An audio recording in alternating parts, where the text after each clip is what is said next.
J'ai fait plus d'interviews en 2 semaines que dans toute ma vie x10. Parce que c'est tellement condensé, c'est fou. C'est pas le one man où tu fais une interview, tu attends, tu joues, tu retournes après à une autre interview. Tu fais tout en… C'est ouf. On est avec Nouchi. Salut. Ça va? Ça va et toi? Je suis content de te voir. Ah ben moi aussi, dis donc. Ça faisait longtemps plus qu'on s'était Ouais, pas vu. ça fait très longtemps. J'ai raté. À chaque fois, tu m'as invité à tes pré-projections que tu faisais, genre pour tes Test. tests, c'est ça? Oui, il faut expliquer aux gens parce que j'ai appliqué la méthode de mon one man au cinéma. C'est-à-dire qu'une fois que j'avais le film, je voulais être certain que toutes les blagues fonctionnent. Du coup, j'ai fait plein de petites projections, 5 personnes, 10 personnes, 15 personnes. J'en ai fait une vingtaine. Ah ouais. Ouais, et j'ai affiné et j'ai trouvé du coup, à mon sens, la meilleure combinaison pour les blagues. Et du coup, je t'avais invité parce qu'on s'aime bien dans la vie, on peut le dire. Surtout l'un, C'est du copinage. c'est que du copinage. Et, et je t'avais Surtout l'un, invité- t'as dit. Surtout l'un, mais elle est passée à la trappe. Mais j'ai perdu l'habitude de faire des vannes. Peut-être que je fais des plateaux, je suis en premier degré, je fais des vannes, personne n'entend. Maintenant, je me calcule pas. Je te jure. Et du coup, je t'avais invité plusieurs fois, Ouais. c'est vrai. Et Et j'étais jamais là tu pouvais et pas. un peu désolé. Et, C'est pas grave. et tu m'as dit que c'était cool en vrai d'avoir vu le film dans sa version finale parce qu'au moins Pour toi, j'avais c'est le produit mieux. fini. Bah, t'as pas été mon cobaye, t'as été Ouais. spectateur du coup. Nous trois Auriens, Ouais. pour expliquer un petit peu aux Mademoiselles. Donc on est partenaire du film, Mademoiselle est partenaire du film, donc vraiment tellement fier parce que je suis allé le voir il y a peut-être un mois, je pense. Et c'est un film où tu pleures et où tu ris. Et en fait, pour moi, les films où tu pleures et où tu ris, c'est les meilleurs. En fait, faut y aller. Je suis d'accord avec toi. Tu te poses pas de questions, tu y vas. Et pour expliquer un petit peu aux Mademoiselles, c'est l'histoire de tes parents que tu racontes toi. On se connaît depuis 5 ans, 6 ans, je pense, Ouais, maintenant. c'est ça. D'ailleurs, pour que ce soit ancré, tu as été la première personne à me dire que je ressemble à Voldemort. C'est ma vanne, on est d'accord. Hein. Maintenant, c'est devenu genre la vanne Twitter et tout, hashtag Voldemort. Les gars, droit d'auteur, à un moment donné, faut rendre à On se César. connaissait depuis, donc pour expliquer un petit peu aux Mademoiselles le personnage que tu es, on se connaissait depuis environ 2 secondes. Mm. Et vraiment, tu m'as dit, excuse-moi, on se connaît pas, mais je peux te dire un truc. Tu ressembles tellement fort à Voldemort, moi je suis là. Ok, d'accord. En même temps, il claque Voldemort. Bah ouais, mais moi je me rendais pas compte. Mais j'ai bien remarqué et il n'a pas de nez. Ouais. Et t'as un nez, Ouais. ce qui fait que t'es gentil. Le fait d'avoir un nez, parce que Krillin n'a pas de nez, donc c'est pas ce que mais en tout cas, ce côté nasal te rend gentil. Voilà. Il rit pas aussi, Voldemort. Non, il rit mal. Il Il y a un rit- truc où il rit, mais tu sens que c'est un rire sale. Il rit chambé. Ouais, il y a un truc de je vais te faire du mal. Et donc tout ça pour dire que on se connaît depuis très longtemps. Et en fait, on avait pas mal blagué, notamment dans ta première interview qu'on avait fait pour Feu Gentlemec. Tu te souviens? Où t'étais. Jet le mec, tu nous entends? Il est mort. Il est dans le paradis des sites Le perdus. site mort. Mais un jour, il reviendra. Non, peut-être pas. Moi, j'y crois. Sans doute pas. Et tu m'avais expliqué que je t'avais vanné en fait sur tes origines parce que les gens te prennent pour Un Turc. Un Turc.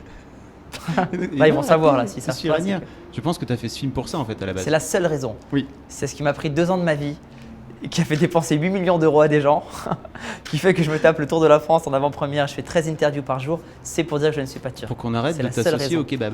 Exactement. Non, c'est un hommage à mes parents parce que toi, tu as vu le film, leur parcours est fou. Et depuis que je suis petit, je m'étais juré d'en faire un film. Mais Ah ouais?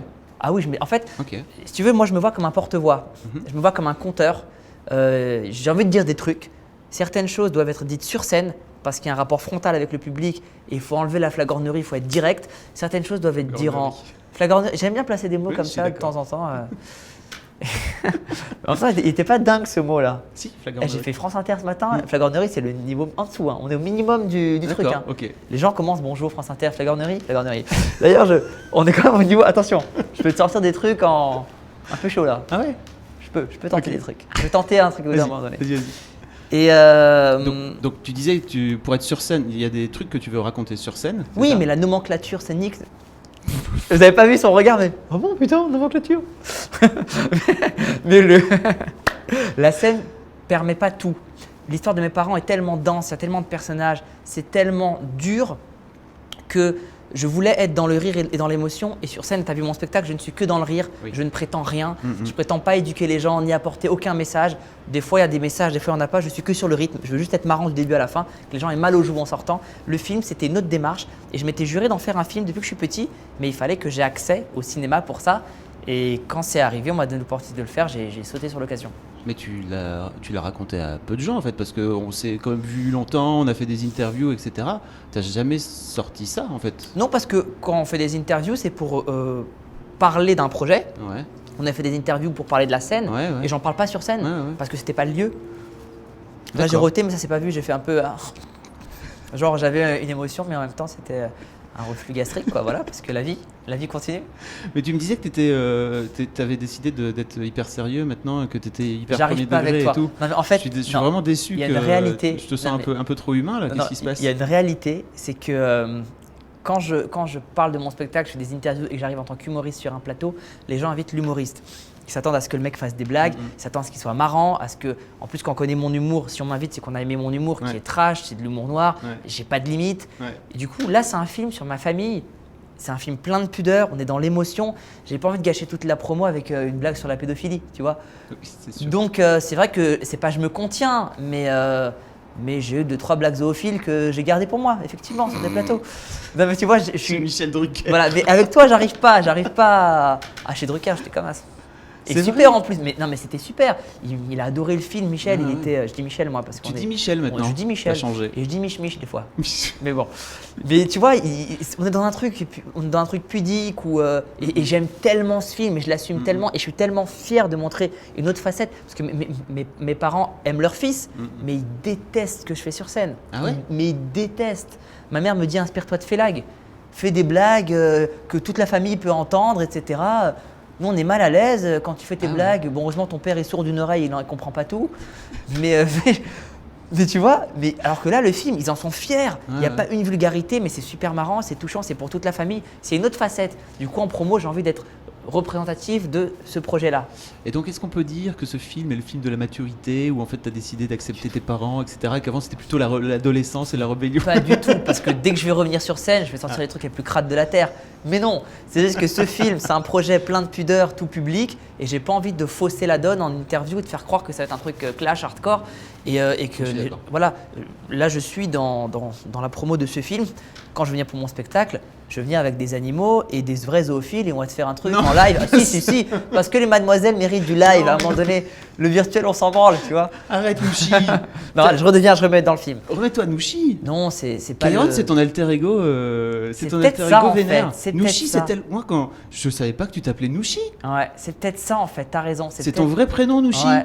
Et moi quand je vois Nouchi, pour moi je pense à une petite peluche, à un truc gentil. T'imagines comment ça Tu me vois que- décrédibilise? Non mais bien sûr, tu peux pas monter sur scène et raconter toutes les saloperies que tu racontes. Mais les en gens t'appelant doivent Nouchi. savoir que voilà, derrière ce buste en acier, il y a un petit cœur qui bat. Et que c'est un petit cœur avec des fêlures et avec de la détresse. Voilà. En tout cas, ça se sent que vraiment t'as. Enfin, c'est fou. En fait, je pense que tous les gens qui te connaissent ont sans doute. Alors, peut-être pas dans l'intimité, mais on se connaît pas intimement non plus. Quand même, vraiment. Bah, on s'est raconté des trucs, mais. Bah ouais, surtout moi. Mais moi, j'ai découvert une facette de toi en vrai. Bah, C'est tant tout. mieux, franchement tant mieux. Vraiment tant mieux parce que il y a un truc que je te jure, et là très très premier degré, hein, j'ai toujours essayé de surprendre mon public. Quand j'ai fait mon spectacle en mettant autant d'impro dedans, t'as pas idée du nombre de gens qui m'ont dit mais non, fais un spectacle d'une heure, tu mets un peu d'impro, le reste tu mets dans le prochain. Et j'ai dit non, moi je veux que les gens partent en se disant on est 30-40 à avoir été identifiés, on ne sait plus ce qui est écrit, ce qui est improvisé, nous parle du début à la fin. Et j'ai surpris mon public. Et quand je viens avec ce film, on m'attend pas là-dedans. Et il y a un truc que je me répète tout le temps, c'est que si tu donnes au public ce qu'il attend, dans le meilleur des cas, il est satisfait. Dans le pire, il est déçu.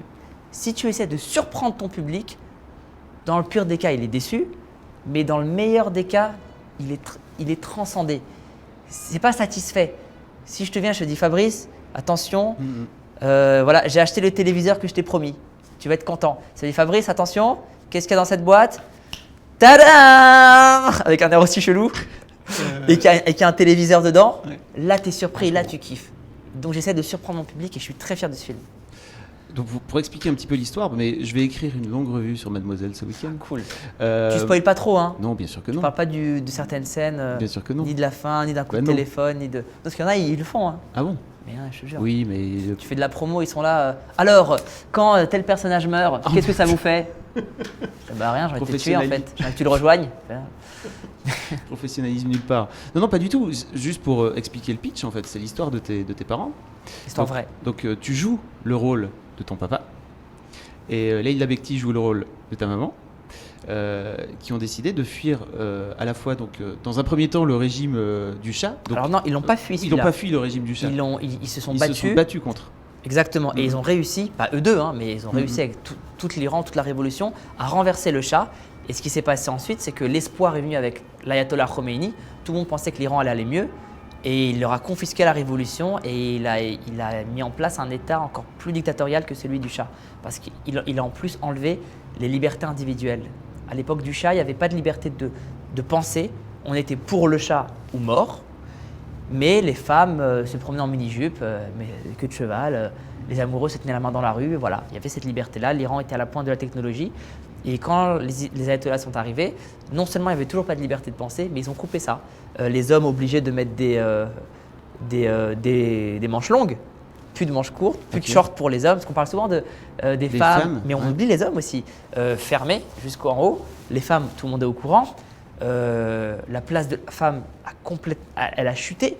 Il faut, une femme vaut la moitié d'un homme, puisqu'il faut le témoignage de 2 femmes pour aller contre celui d'un homme. Ah vraiment? Tu vois, mais à tous les niveaux. Contrôle intempestif, qui êtes-vous? On vous emprisonne, on fait ce qu'on veut. Et c'était catastrophique. Et là, ils se sont rendus compte que c'est même pas eux, c'est le parti qui décide de les faire sortir du pays parce qu'ils sont plus utiles à la cause vivant à l'extérieur que morts à l'intérieur.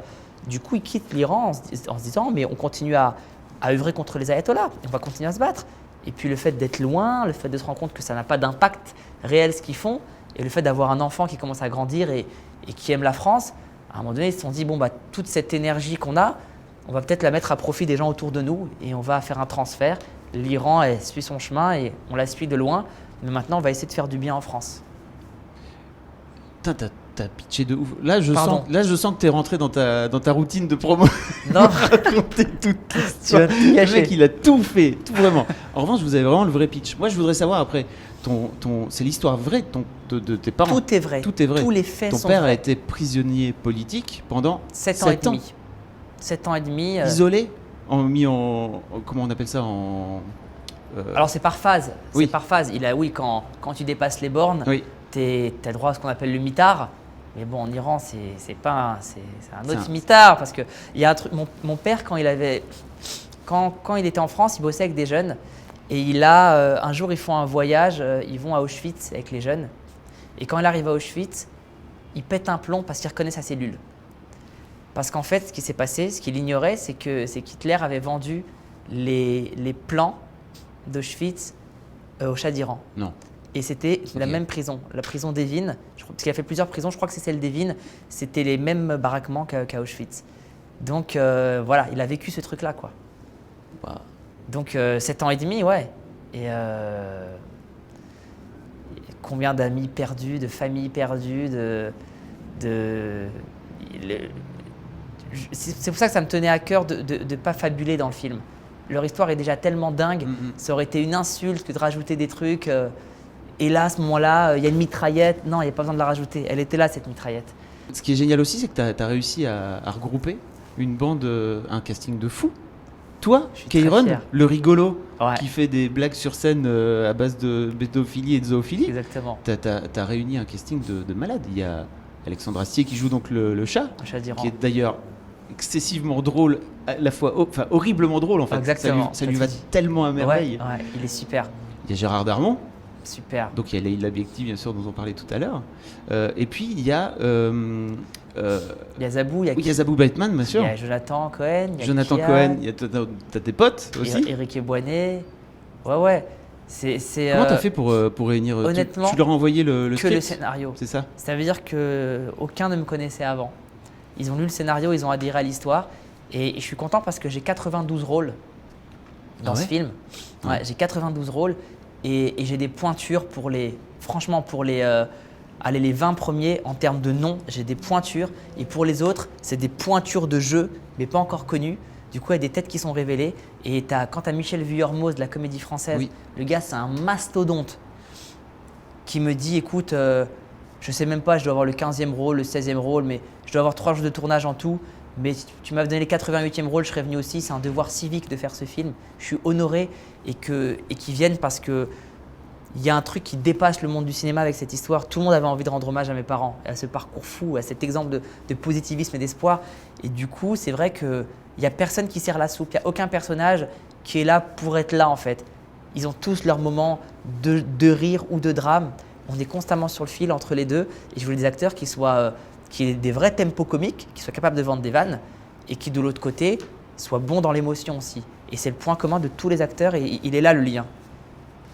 T'étais éducateur social avant J'étais agent de prévention et d'éducation, ouais. Ah, qu'est-ce que c'est alors? En fait, c'est un poste.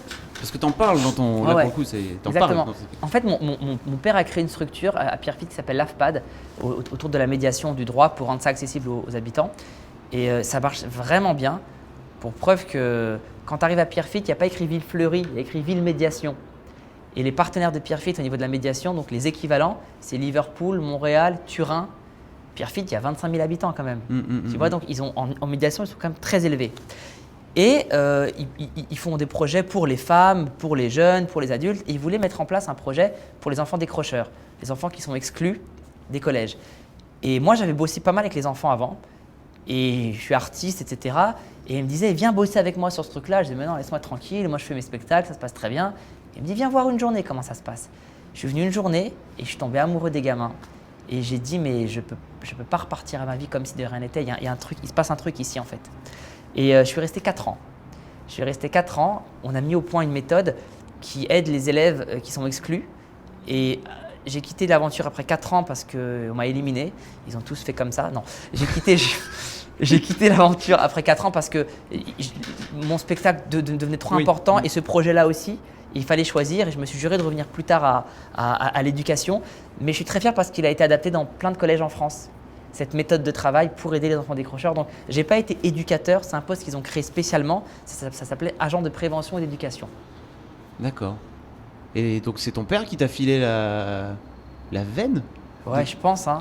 Je pense, c'est le fait de le voir, de voir ma mère, de les voir tout le temps avec les autres. Et en fait, ouais, quand j'avais 15 ans, j'étais animateur en association. Les élèves avaient 13 ans et ne savaient pas que j'avais 15 ans. J'avais l'air d'en faire 20 et je parlais avec une certaine maturité qui n'a pas faibli depuis. Je peux en parler. Je pense que le plus important dans un… Excusez-moi. Tu cherchais pas du tout, mais je pense que… Enfin, j'imagine que tu t'en rendais pas compte à l'époque, mais c'est sans doute un signe. C'est que moi, j'ai vu ton film quelques jours après la révélation de la fameuse photo de ce gamin, Ilan, retrouvé noyé sur les plages turques.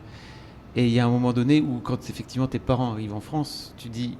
la voix off dit on arrive dans le pays des droits de l'homme. Et la là, première révolution, exactement. Ouais. Et là, vraiment, tu te dis waouh, ok. Ouais. C'est pour ça en fait que ton film est d'autant plus fou, c'est qu'il met en scène des réfugiés en fait, et qu'on est très loin du cliché des réfugiés qui vont venir manger le travail des gens dans le pays, etc. Parce que c'est un cliché. C'est le même cliché que les Arabes volent, les Noirs sentent mauvais, les Juifs n'aiment que l'argent, les blondes sont connes. C'est le même cliché. C'est-à-dire que moi, j'ai vraiment fait ce film pour rendre hommage à mes parents et j'ai commencé à l'écrire il y a 2 ans. J'ai pas de DeLorean, donc je ne pouvais pas savoir ce qui allait arriver. Ouais, bien sûr. Mais juste si avec ce film, si mon film il permet d'aider les gens à réaliser que voilà, comme tu l'as dit, derrière chaque réfugié, il y a un parcours, il y a une vie, il y a une culture, il y a une histoire. Il y a un pays d'origine, il y a une raison d'avoir quitté ces pays d'origine. Franchement, tant mieux, je suis très satisfait de ça alors. Pour la première interview qu'on avait fait ensemble, je t'avais fait une interview, on m'a dit que… Ah oui, génial. C'était magnifique. Et là, j'ai envie de faire une petite interview parce que Kairon, vraiment, j'aime bien j'aime bien t'asticoter. Tu sais que j'aime bien quand ça change les interviews. J'aime bien. On m'a dit que c'était quand même bizarre que tu aies caché un tag de l'Arcane. dans le film. Ouais, c'était mon groupe de rap à l'époque avec plein de potes dont Navo, qui est le plus médiatisé. Et il fallait qu'il y ait pour cette séquence, il fallait des tags. Et on s'était pas entendu avec la déco et du coup, c'est mon prod et moi qui avons fait les tags au dernier moment. Et donc j'ai tagué, ça se passe au quartier des poètes, à Pierrefitte, qui s'appelle la Cité Rose. Donc j'ai tagué des CR Tug partout, c'était le tag qu'il y avait. Et j'ai glissé un petit Larkane. Et lui, mon prod, il faut le savoir, c'est un ancien d'un groupe de rock qui s'appelait Madame Kay. Ah ouais? Ouais. Il est devenu producteur entre-temps, il a créé ma major compagnie, aujourd'hui il fait de la production de films. Okay, d'accord. Alors, il s'appelle Simon Istolainen, il est brillant ce type. Et lui aussi il a glissé un petit Madame Kay et je lui ai dit putain tu déconnes, personne n'écoutait Madame Kay en banlieue, faut arrêter tes conneries. Et pour l'instant personne ne m'en a parlé. Et je suis débile pour le faire moi-même en interview. Tu vois la stupidité du mec ou pas? On m'a dit qu'en revanche, vraiment vous étiez pas du tout du genre à taguer à l'époque quoi. Ah non, jamais. Donc c'est du bidon. Non, ah oui, évidemment c'est du bidon. On était des... Vous faisait du rap conscient, tu vois. C'est-à-dire que non, on mettait nos flyers partout. On avait des flyers, on était tellement contents. C'était, tu sais, quand t'as 15 ans et que t'as un flyer et que tu peux le coller de ton groupe de rap avec ton disque, tu ne dors plus. Donc on les collait par terre sur nous. Ah, vite, viens là, tiens, colle un fly. On collait, on écrivait des trucs. Non mais c'était fou. Artistiquement, c'est l'époque qui m'a rapporté le moins d'argent dans ma vie, mais où j'ai le plus kiffé. Et il y a un poustillon qui est sorti en même temps, tu as vu sur le P, un gigot. Je l'ai pas vu, mais la caméra à la vue, tu pourrais faire des zooms. Avec l'Arkane, putain, j'ai des souvenirs, c'est fou, c'est tellement fou. C'est les premiers tout en fait. Première radio, première interview, premier pas sur scène, premier délire entre potes, premier voyage, première nuit d'hôtel. Quand tu fais un parcours artistique, ces moments-là, ils sont dingues.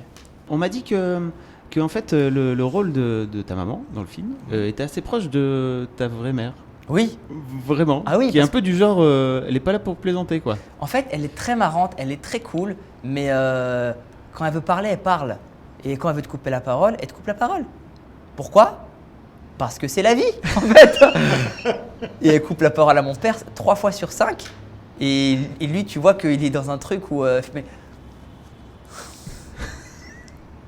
un début de rébellion, mais la flemme, en fait.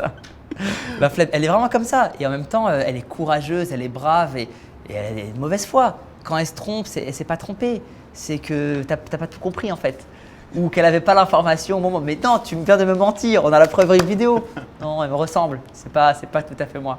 Tu vois, elle est comme ça, mais en même temps, voilà, c'est une mère louve, elle protège sa famille et elle est sensible et elle est droite. Tu vois, elle ressemble beaucoup à Leïla, elles sont très proches.